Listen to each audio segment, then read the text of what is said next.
Muy buenas tardes a todas y a todos. Hoy martes 23 de noviembre, faltando tan solo 39 días para finalizar el año, con una temperatura en Temuco de 24 grados, damos inicio a un nuevo capítulo de Doctores en Línea. Sean todos muy bienvenidos. Bueno, comentarles que en este capítulo conversaremos sobre enfermedad renal. El día de hoy al doctor Luis Calcillo. Muy buenas tardes, doctor. Hola, muy buenas tardes a todos, muy buenas tardes a ti, Tamara, muchas gracias por la invitación y por poder compartir este espacio contigo y con los audientes. Comentarles que el doctor es nefrólogo, jefe de la unidad de nefrología y diálisis del Hospital Hernán Enríquez Aravena, y además es docente de pre y posgrado de la Universidad de la Frontera. ¿Ya? Y bueno, antes de comenzar, comentarles que pueden seguirnos a través de la señal abierta 38.1 de la televisión digital, el canal 48 de Telefónica del Sur, la señal online de UFROmedios y a través del Facebook Live UFROmedios, mediante el cual nos pueden dejar sus preguntas. Entonces, comencemos. Doctor, ¿qué son los riñones? ¿Para qué sirven? Bueno, nosotros tenemos dos riñones, es un órgano par, son órganos pequeñitos, ¿eh? Representan aproximadamente el 1% del peso corporal, pesan alrededor de 180 gramos. Pero, sin embargo, ellos reciben una gran cantidad de sangre, aproximadamente 800 litros al día de sangre llegan a los riñones. De hecho, es el órgano que más sangre le llega del resto de la economía, comparando, como les digo, el peso en relación a la cantidad de sangre. Aproximadamente un 20 o un 25% del gasto cardíaco, o sea, de lo que sale del corazón, llega al riñón. Y el riñón, ¿qué es lo que hace? Filtra la sangre y la limpia, la depura de los productos tóxicos que nosotros producimos en el diario vivir, o sea, al respirar, al comer, al hacer las actividades normales de vida, se producen una serie de desechos tóxicos que tienen que ser eliminados. Es el riñón el encargado de poder eliminarlos a través de la orina. Como digo, llega mucha sangre, él filtra esta sangre, que son 800 litros, filtra 120 litros de ultrafiltrado y al final puede eliminar en 1 o 2 litros de orina los productos tóxicos que estamos mencionando. Además de filtrar la sangre, ¿tiene alguna otra función el riñón? Sí, el riñón participa activamente en la producción de sangre, o sea, de la producción de glóbulos rojos, así se llama eritropoiesis. El riñón lo que hace es, tiene una sustancia, una hormona, que va a estimular la fábrica de la sangre, que es la médula ósea, para estimular la producción de glóbulos rojos. Es por eso que cuando el riñón falla, también los pacientes son anémicos. Adicionalmente eso, el riñón tiene una parte importante en la remodelación ósea, a través de el obtener la fracción activa de la vitamina D, que se llama 1,25-dihidroxicolecalciferol. El colecalciferol es muy activo en la absorción de calcio y por lo tanto en la acción de calcificación de los huesos para poder tener un hueso sano. Por eso también ocurre que los pacientes con enfermedad renal crónica generalmente tienen un problema a nivel de los huesos, lo que se llama osteodistrofia, o sea, alteraciones en la calcificación de los huesos.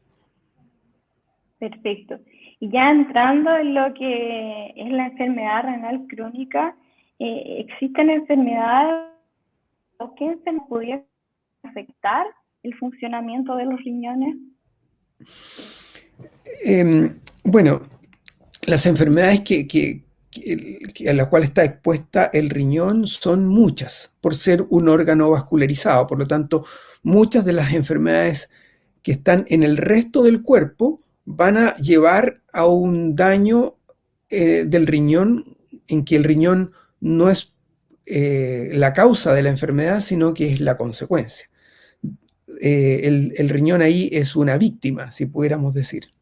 La principal enfermedad que se relaciona con daño del riñón es la diabetes. De hecho, de los pacientes que están en una etapa terminal o muy avanzada de la enfermedad renal crónica, que son los pacientes que ya están en tratamientos de reemplazo de la función del riñón, como son los pacientes en diálisis, aproximadamente un 40%, 4 de cada 10 de esos enfermos en diálisis, han llegado a ese tipo de tratamiento producto de una enfermedad diabética avanzada no controlada. Otro grupo importante también de pacientes que llega a las terapias o a los tratamientos de diálisis, quiere decir a una enfermedad renal grave, son los pacientes que tienen hipertensión severa. Si bien es cierto, la hipertensión también es la expresión de la enfermedad renal, hay muchos pacientes que la causa de la enfermedad renal es la presión alta o hipertensión arterial. Otras enfermedades frecuentes de encontrar son, sobre todo, y pensando en tratamientos, o sea, en enfermedades que son prevenibles, son la obstrucción de las vías urinarias. Generalmente en el varón esto se expresa por los pacientes que le crece la próstata y que no tienen un tratamiento adecuado, y producto de esta obstrucción del flujo urinario también terminan en producir un daño del riñón. Esas diría yo que son las enfermedades principales que producen enfermedad del riñón y que de alguna manera son enfermedades prevenibles. También, sí, sigue con tu pregunta. Una consulta, ¿el tabaco pudiese riesgo para enfermedad renal? Bueno, el tabaco en general no conlleva a una enfermedad renal avanzada, pero sí el tabaco puede acelerar los procesos que van en curso cuando el riñón se ha deteriorado. Los mecanismos son un poco dudosos, pero claramente un paciente que tiene enfermedad renal crónica, la presencia del tabaquismo acelera la progresión y por lo tanto aumenta el daño del riñón. Perfecto. ¿Qué síntomas o signos pueden presentar los pacientes que tienen enfermedad renal? Mira, lamentablemente la enfermedad renal crónica, ¿sí?, que es nuestro principal enfermedad que nosotros vemos y es la principal enfermedad que produce mucha morbilidad, o sea, mucha enfermedad. Los pacientes se deterioran mucho en relación a eso. Inmortalidad, o sea, los pacientes se mueren antes de tiempo, producto de la enfermedad, tienen un curso que es más bien lento. Los pacientes progresan lentamente. Por ejemplo, en el caso de una nefropatía diabética, la nefropatía diabética demora a lo menos 10 o 12 años en establecer un deterioro importante de la función del riñón. Y el riñón recién empieza a expresar sus síntomas cuando está muy avanzada la enfermedad, eso es decir, cuando ha perdido más del 60% de la función del riñón. O sea, cuando nos queda un 40%, recién el riñón empieza a gritar: oh, estoy enfermo, estoy enfermo. ¿Y cómo se expresa? Muchas veces el primer síntoma es que el paciente empieza a orinar en la noche, porque el riñón pierde la capacidad de concentrar la orina. Posteriormente a eso puede aparecer cosas como inespecíficas. El enfermo no se siente bien, se siente con menos ánimo, empieza a aparecer alteraciones del apetito, no tiene apetito, empieza a tener un apetito caprichoso. Generalmente nosotros vemos que los pacientes dicen: estoy rechazando la carne. Y paralelamente con eso empiezan a aparecer evidencias de el no poder expresar o eliminar la cantidad de agua y sal correspondiente. Entonces el paciente se empieza a hinchar y nos refiere habitualmente: mire, yo amanezco y tengo hinchados los ojos. En la tarde se me hinchan mucho las piernas. no tengo fuerzas, me cuesta caminar, me cuesta subir una escalera. Y esos son los síntomas generales, inespecíficos, por los cuales nos llegan los pacientes. Y como digo, generalmente cuando estos pacientes consultan es porque tienen una enfermedad renal ya avanzada. Perfecto. Entonces, tenemos que son pacientes que consultan ya cuando tienen síntomas avanzados, que tienen que ver con el peso, con la retención de líquido en el cuerpo, en los ojos, en las extremidades. Esos son síntomas que nos debiesen llevar a sospechar de que pudiese tener alguien una enfermedad renal asociada a alguna de las otras patologías que ya habíamos mencionado. Además de eso, ¿algún otro síntoma o signo importante de que hay que poner la atención, de alerta, como para sospechar tener una enfermedad renal crónica? Lo que te comentaba son los síntomas inespecíficos con los cuales el enfermo parte. Pero ya muy avanzado en el tiempo, el paciente ya, aparte de hincharse, orina menos. Habitualmente nosotros tenemos un volumen urinario que fluctúa entre 1 a 2 litros. Los pacientes empiezan a referir que orinan menos. Y muchas veces que la orina cambia de aspecto, ¿sí? No en todas las enfermedades renales, pero en muchas aparece junto con la alteración en la cantidad de orina, la orina puede expresarse con espuma, producto de que el riñón no está filtrando bien la sangre y aparece proteína en la orina. Muchas veces la orina se tiñe de un color más bien oscuro cuando hay sangre en la orina. Muchas enfermedades son productoras de destrucción, o sea, de eliminación de glóbulos rojos. O en algún tipo de enfermedades cambia, sobre todo en las enfermedades que tienen obstrucción y que frecuentemente están con infección urinaria, la orina cambia en aspecto y se hace turbia y cambia de olor. Muchas veces en esos tenemos casos... la orina que cambia de aspecto, una orina más turbia, cambia de olor. ¿Qué olor?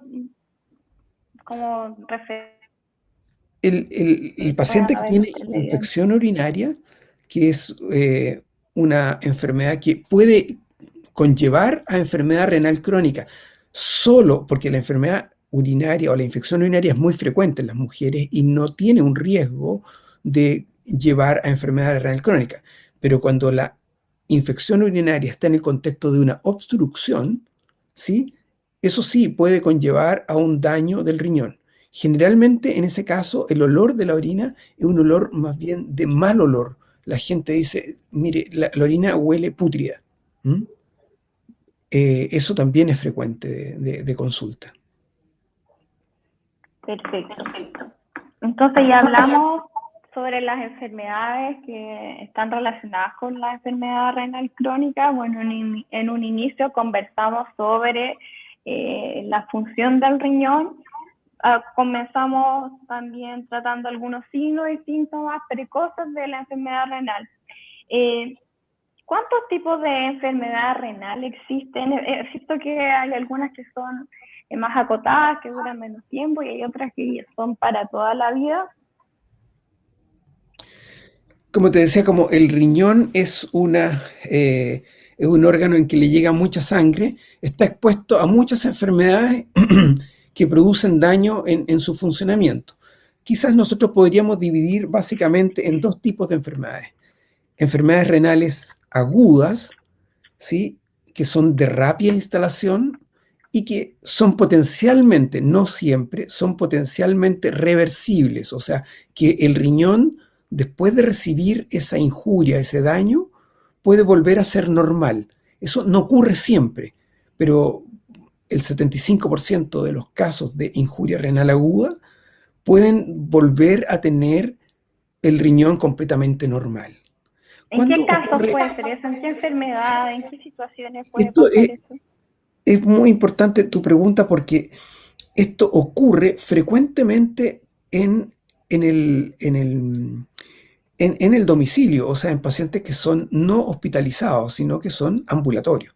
Generalmente el contexto son los pacientes que por algún motivo, no, porque uno de los motivos frecuentes es porque el paciente llamémoslo así, se deshidrate, o sea, no tenga la cantidad de agua adecuada para que el riñón le llegue la sangre y la cantidad de agua adecuada y se pueda perfundir, o sea, se pueda nutrir.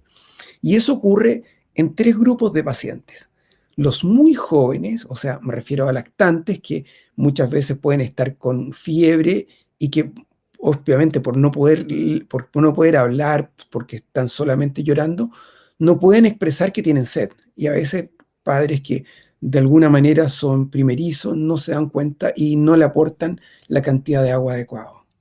Los muy viejos, por otro lado, que son los pacientes ancianos, muy deteriorados, que están a veces secuelados y que no pueden levantarse para alcanzar el aporte de agua o de algún líquido. Y por otro lado, los muy deteriorados, o sea, el que está muy enfermo, que está postrado, puede ser joven o viejo, pero que no tiene acceso en forma autónoma a alimentarse. Otro grupo de pacientes importante en este daño renal agudo son los fármacos.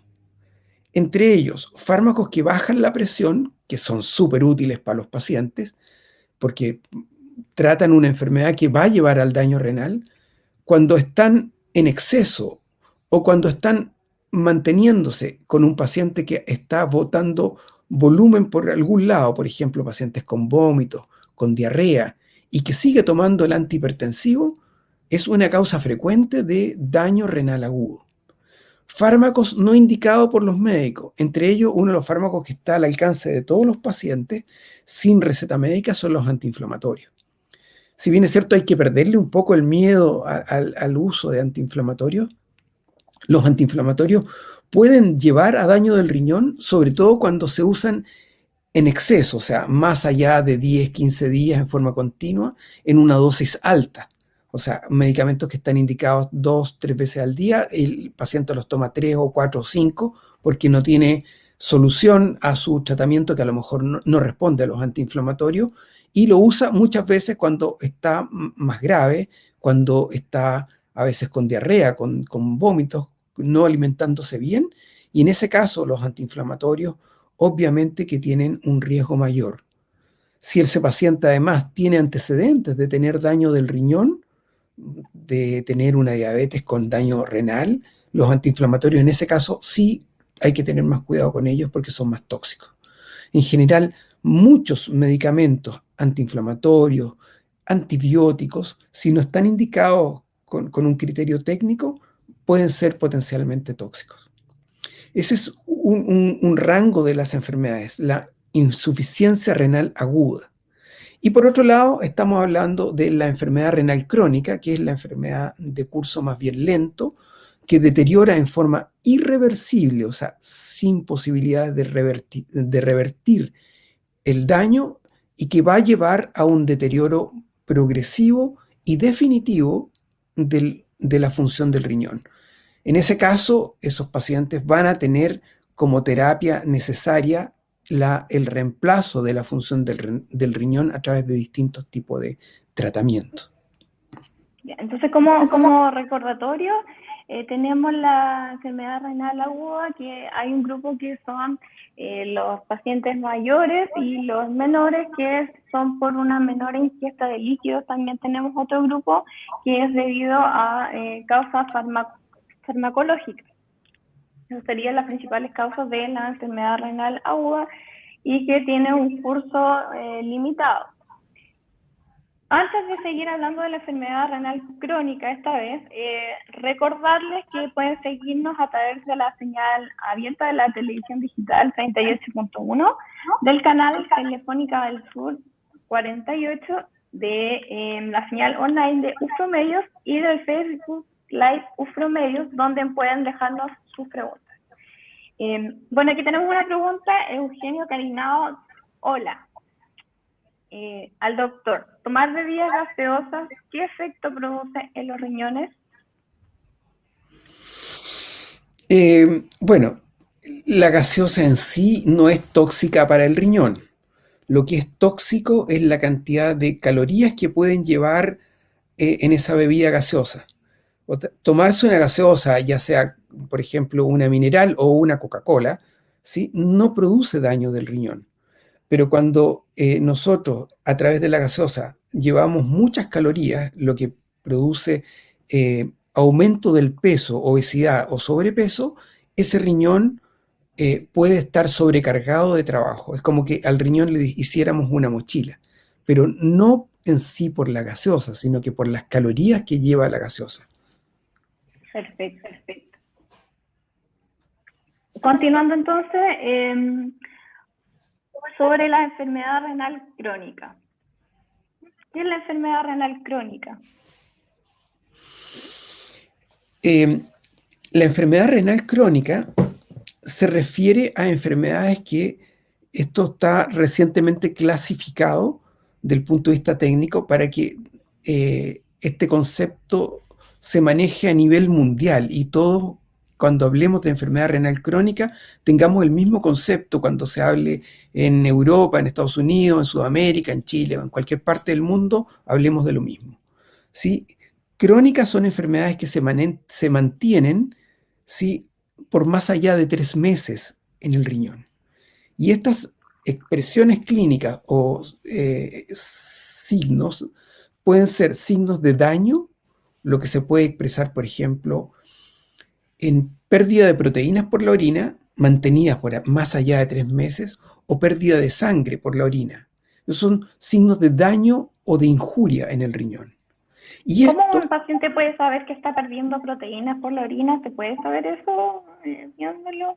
Se puede sospechar cuando hay orinas con espuma, sobre todo en la primera orina de la mañana. Eso es un síntoma y un signo que los pacientes perciben frecuentemente y llegan a la consulta del médico justamente diciendo, ¿sabe qué? Me llama la atención la orina la espuma de la orina. Siguiendo la pregunta anterior, el otro concepto de enfermedad renal crónica es cuando el riñón disminuye la capacidad de limpiar la sangre. Esto se mide a través de laboratorio con métodos químicos y básicamente lo que mide es la capacidad de limpieza que se expresa desde el punto de vista del nombre como velocidad de filtración glomerular. El nombre no importa, lo importante es saber de que el riñón también puede perder esa capacidad de limpieza con o sin la injuria que hablábamos, o sea, con o sin proteinuria, con o sin pérdida de sangre o hematuria. Eso, por más allá de 3 meses, el concepto de enfermedad renal crónica. ¿Y existe algún tratamiento, alguna fórmula para detener el avance de esta enfermedad, para curarla? Sí, existen muchos. Sí. Como digo, muchas veces el riñón es víctima de una enfermedad sistémica. Muchas veces el tratamiento de la enfermedad primaria evita el daño en el riñón. Ejemplo, la diabetes. Si uno pesquisa precozmente la diabetes, que es el 40% de las enfermedades que llegan a diálisis, si uno trata adecuadamente la diabetes, manejando el peso, la dieta, los niveles de azúcar en la sangre, el nivel de pérdida de proteínas, ¿sí?, el evitar el tabaco, generalmente esos pacientes pueden evitar el daño en el riñón o si el riñón ya está dañado, pueden evitar la progresión acelerada del daño. Hay tratamientos, obviamente, para disminuir este daño del riñón, dependiendo, obviamente, de las causas primarias, o sea, de las causas originales a producir el daño, o en las enfermedades que atacan principalmente el riñón, hay tratamientos que evitan la progresión o la mayor injuria o daño en el riñón. Y esos son generalmente fármacos. En el fondo, que avance más lento esta enfermedad. Exacto, que los da obviamente que los médicos, no son tratamientos que se puedan dar por internet, me expreso de esa forma. ¿cómo puede afectarle la vida a un paciente que tiene enfermedad renal crónica? ¿Qué enfermedades se pueden asociar? ¿Cómo afectan su calidad de vida? Bueno, primero decir que la enfermedad renal es enormemente frecuente, ¿sí? Hay distintos números en distintas partes del mundo. Por ejemplo, los países que más han estudiado esto, por ejemplo, España, llega a la conclusión que aproximadamente 10% de la población adulta tiene enfermedad del riñón. Y es más, dice, pero en pacientes adultos y que tengan otras enfermedades asociadas como diabetes, como hipertensión, la enfermedad renal crónica puede ser tan frecuente como 30, 40, hasta 50%. ¿Mm? O sea, la enfermedad renal crónica es frecuente, sobre todo en grupos de riesgo. En Chile se supone, hay un estudio que muestra que la enfermedad renal, pero este es un estudio de la encuesta nacional de enfermedades crónicas, que no orienta a todos los enfermos, ¿sí? Que habla de que aproximadamente el 4% de los enfermos encuestados, que muchas veces son enfermos que están en las casas, por lo tanto no afecta a toda la población, tienen enfermedades del riñón.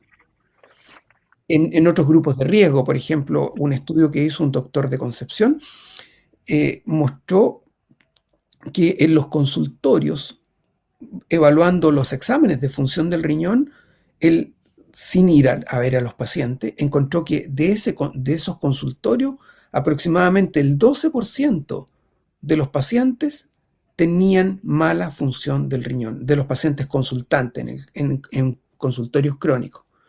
Ahora, lo malo de esta situación es que muchas veces, incluso en ese consultorio donde se hizo ese estudio en Chile y que se repite a lo largo de todo el mundo, no es un problema chileno nomás, el porcentaje de pacientes que sabían que eran enfermos y que por lo tanto estaban en tratamiento por enfermedades del riñón era solo un 10% de esos 12, o sea, un 1% de esos enfermos que estaban en ese consultorio sabían que tenían enfermedades renales y que estaban en tratamiento por lo tal, como tal, siendo que el 12% estaban enfermos de los riñones. O sea, es una enfermedad enormemente frecuente y más aún es subdiagnosticada.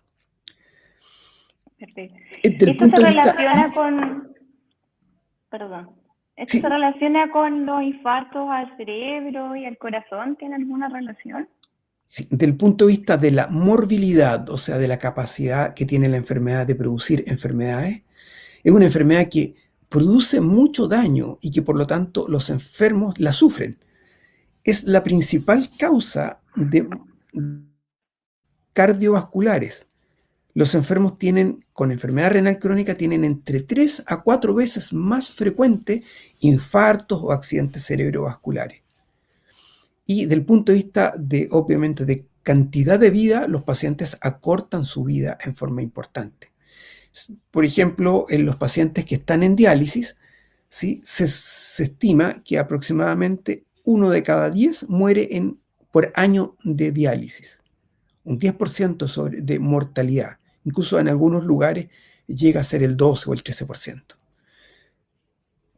Para que dimensionen un poco, un paciente en diálisis tiene una probabilidad de morirse entre 10 a 15% más, o sea, 10 a 15 veces más que un paciente que no esté en diálisis, que tenga el mismo sexo, la misma edad y que obviamente que no tenga enfermedad renal crónica. O sea, el tener una enfermedad renal es una enfermedad que nos lleva en sí un mal vivir, nos aumenta el riesgo de enfermedades importantes como son las cardiovasculares y nos hace morir mucho más, con mucho más riesgo de morirse y más precozmente en relación a la población no enferma. Perfecto. Recordarle a la gente que nos está viendo que pueden hacer nuestras preguntas a través del Facebook Live de UFROmedios. Ya estábamos hablando en cuanto a cómo altera la enfermedad renal a los pacientes.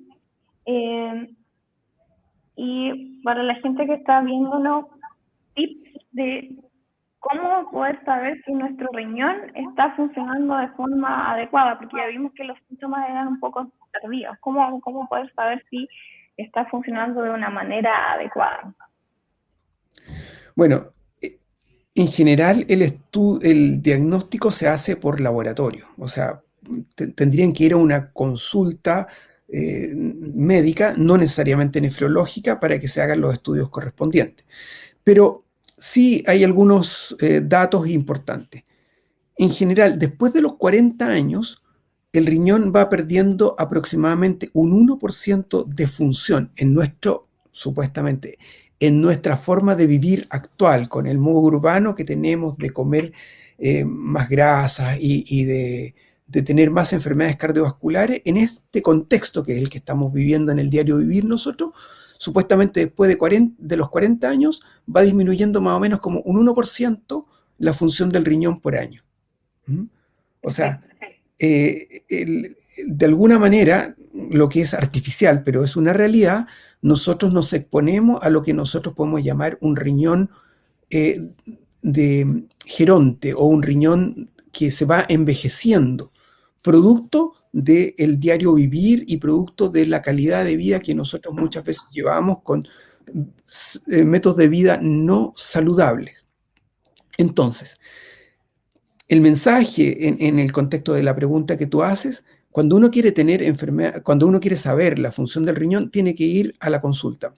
Sobre todo si uno tiene más de 40 años. Y sobre todo si de alguna manera esa persona mayor de 40 años tiene otros factores de riesgo. Como por ejemplo, uno, haber nacido, ¿sí?, con bajo peso al nacer. Esas personas muchas veces tienen menos dotación de las células del riñón. 2, más frecuente en hombres.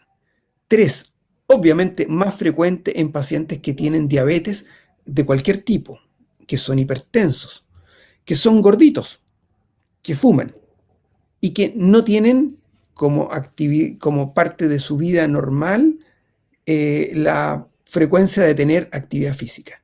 Esos pacientes, ¿sí?, con todas estas características que te he dado, tienen que estar frecuentemente yendo a la consulta médica, a los consultorios, para preguntar, necesito que me haga o que me evalúe la función de los riñones. Perfecto. Una consulta de 55 años, diabético, hoy día le dicen que tiene enfermedad renal inicial, enfermedad renal crónica, una etapa inicial. ¿Qué tan rápido avanza esta enfermedad que pudiese llegar a diálisis? Ya. Te voy a trasladar un poquito tu pregunta, porque la evolución natural de la enfermedad renal en el contexto de la diabetes se conoce muy bien en los pacientes diabéticos con diabetes que dependen de insulina precozmente, o sea, los diabéticos tipo 1. En los pacientes que tienen la diabetes tipo 2, que son generalmente los más bien gorditos, ¿sí?, el curso es un poco más impreciso. En el paciente primero, en el que uno puede saber cuándo partió la diabetes, ¿sí?, y lo puede seguir a lo largo del tiempo, generalmente la expresión de la diabetes parte alrededor de los 10 o 12 años. Perdón, de la diabetes sobre el riñón. O sea, el daño del riñón, producto de la diabetes, se expresa entre los 10 o 12 años. En el paciente diabético tipo 2, que es el paciente que sabe de su diabetes, por ejemplo, en este paciente que tú me dices que es un hombre de 55 años que recién fue al médico y le dijo, usted es diabético. La pregunta es, ¿desde cuándo es diabético? No se sabe, ¿sí? Oiga, y aparte de la diabetes, ¿tiene otras cosas? Y le hace estudio. Sí, mire, usted, aparte de ser diabético, es hipertenso, es gordito, tiene colesterol alto y además fuma. Ese paciente, teniendo 5 o más factores de riesgo, tiene la posibilidad de que esta enfermedad vaya en progresión en poco tiempo. ¿Cuánto es ese poco tiempo? 5, 6 años. 5 o 6 años podría ya estar en diálisis. Exacto. Por lo tanto, la progresión de la enfermedad renal crónica a etapas avanzadas, que son las etapas en que se pierde completamente el riñón, depende básicamente de la asistencia médica que el paciente refiera y del cumplimiento que los pacientes tengan a esta asistencia médica para ir sacando factores de riesgo como los que ya hemos mencionado. Perfecto.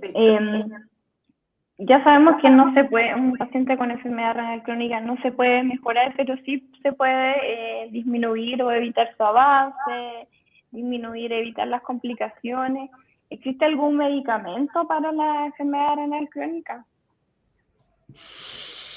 A ver, dos etapas. La etapa avanzada, ¿sí?, que es la etapa terminal. Esos enfermos siempre hay que pensar en reemplazar al riñón. Y solamente te lo voy a dejar enunciado porque probablemente lo podemos conversar después.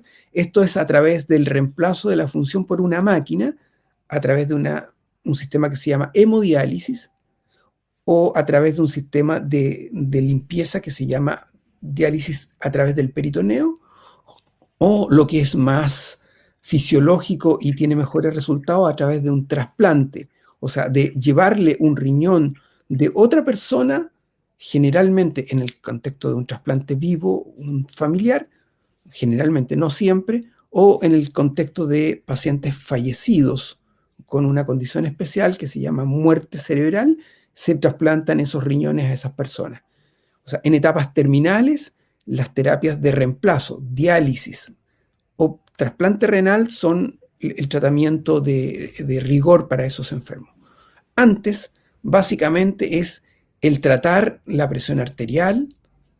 Hay muchos medicamentos para tratar la presión arterial, medicamentos para mejorar la glicemia, en el caso de los diabéticos, muchos medicamentos para mejorar la glicemia, medicamentos para evitar la destrucción del hueso, básicamente, no en todos los casos, calcio o algunos productos que pueden evitar la alteración osteomineral que se altera en la enfermedad renal crónica y que eso va a permitir la progresión de la misma enfermedad del riñón. Básicamente eso es la indicación. Ya habíamos hablado un poco, la pregunta clave, ¿qué es la diálisis y para qué sirve? La diálisis es una técnica de tratamiento de enfermedades del riñón que lo que hace es reemplazar la función del riñón. Como el riñón perdió su capacidad de limpieza o de depuración, lo hace a través de una máquina. Dos modalidades. Una, limpiando directamente la sangre, y eso es que la sangre se hace pasar hacia un filtro en una máquina de diálisis, en un centro especialista en diálisis, durante 4 horas, 3 veces a la semana, para toda la vida, y ese es el tratamiento que se llama hemodiálisis. Con el mismo principio de limpieza de la sangre, pero en forma indirecta, ya que están en esa diapositiva o en esa figura, a través de limpiar la sangre, o sea, perdón, el cuerpo, a través del peritoneo. El peritoneo es una membranita que nosotros tenemos en la cavidad del abdomen y que es el que recubre las asas intestinales y recubre el abdomen. Esa membranita está llena de sangre, tan importante que se puede tener 1 metro cuadrado de vasos, ¿sí? Y a través de echar un líquido conocido en la cavidad abdominal y sacarlo frecuentemente, ya sea durante la noche o durante el día o en ambas, sí permite limpiar el riñón y esto se llama peritoneodiálisis. La primera, la hemodiálisis, se hace en centros de diálisis la gran mayoría de las veces. La peritoneodiálisis tiene la gracia que se hace en la casa. El paciente, la clínica se transporta a la casa del paciente y es el paciente el principal protagonista de su tratamiento. ¿Cómo se decide qué criterios existen para elegir uno de estos tratamientos, si la hemodiálisis o peritoneodiálisis? Bueno, primero es gusto del paciente. Hay pacientes que dicen, mire, yo, por ejemplo, yo tengo 80 años, vivo solo, ¿sí? o tengo poca ayuda en la casa porque mis familiares salen a trabajar y estoy todo el día solo, entonces me da miedo hacer el tratamiento en la casa. Prefiero ir a un centro de diálisis donde además me voy a encontrar con algunos pacientes o otras personas que son de la misma edad, que tienen la misma enfermedad y yo puedo compartir con ellos. Por el contrario, hay pacientes que dicen, no, mire, yo quiero ser un hombre independiente, yo prefiero dializarme solito en las noches porque necesito el día entero para poder trabajar, ¿sí? Entonces, hay pacientes que son para diálisis peritoneal por su esquema de vida y hay pacientes que son para tratamiento en los centros de diálisis. Adicionalmente a eso, hay pacientes que, porque no toleran la hemodiálisis, porque la diálisis como es rápida, o sea, son 4 horas, 3 veces a la semana, y eso equivale, por ejemplo, en 4 horas se hace lo que el riñón hace en 48 horas. Entonces, la limpieza es muy rápida y algunos enfermos no lo toleran en el cuerpo, les baja la presión, tienen síntomas como náuseas, dolor de cabeza, vómitos. Esos pacientes, cuando no se logra tener un equilibrio adecuado, esos pacientes también son para peritoneo diálisis. Por el contrario, hay pacientes que porque han tenido múltiples cirugías en el abdomen, el peritoneo se perdió. Y esos pacientes no son tampoco para hacer una terapia de peritoneodiálisis y van a las técnicas de hemodiálisis. Una respuesta puntual. ¿Cómo saber qué paciente necesita hemodiálisis o peritoneodiálisis? ¿Algún examen, alguna imagen, ecografía? Son básicamente los pacientes que han perdido más allá del 85% de la función. O sea, pacientes que hablan de que tienen como residuo de la función renal de 15% hacia abajo. Y que junto con ese 15% expresan muchos de los síntomas que hemos hablado durante el transcurso de la charla. Esos son los pacientes que van sí o sí a la diálisis. ¿Qué cuidados requieren los pacientes que están en diálisis? A grandes rasgos. Bueno, primero acudir o acceder a hacer el tratamiento. Los pacientes que están en la casa tienen que hacer el tratamiento. No es infrecuente que nosotros nos hemos encontrado que los pacientes que uno está confiando que se hacen el tratamiento no lo hacen. Ya sea porque no se hacen la diálisis en la casa o porque no asisten a sus sesiones de diálisis. 2, adecuada adherencia, o sea, tomarse los medicamentos y seguir los esquemas de dieta que son recomendados. Tercero, cumplir básicamente con una parte de la dieta que es como casi para el 100% de los pacientes en diálisis, que es restringir la cantidad de líquido y de sal. Ya para ir finalizando, 3 o 4 elementos, recomendaciones para los televidentes para evitar la enfermedad renal crónica. La respuesta es sencilla, pero difícil de cumplir. Es tener una vida sana. Como digo, el 60% de las enfermedades del riñón que llegan a etapas tardías de diálisis son prevenibles. Diabetes, obesidad, hipertensión. Por lo tanto, en la medida en que uno tenga una vida sana, que significa no comer en exceso para no tener sobrepeso ni obesidad, para no tener diabetes, para disminuir la cantidad de la sal, para no tener la probabilidad de ser hipertenso. Sobre todo en pacientes que tienen riesgo, porque tienen a lo mejor antecedentes familiares de tener enfermos con enfermedad renal crónica. Estas medidas de salud física en el quehacer diario, ¿sí?, son probablemente los principales tratamientos preventivos para no tener enfermedad renal crónica. Perfecto. Agregar a eso, tener un espíritu sano y recomendarle a todos que el saber no ocupa espacio. Agradecer al Hospital Dr. Hernán Enríquez Aravena, que hizo posible este capítulo, y a Ofro Medios. Lo dejamos invitado para el próximo martes a un próximo capítulo. Muchas gracias, doctor, por acompañarnos hoy día. Gracias, Tamara, y gracias a todas las personas que estuvieron presentes. Y si es que quedaron preguntas, con todo gusto me pueden ubicar en el Hospital Regional de Temuco y yo trabajo en la unidad de medicina interna y nefrología, específicamente en el tratamiento de diálisis. Gracias a todos. Que tenga muy buena tarde. Hasta luego. Gracias.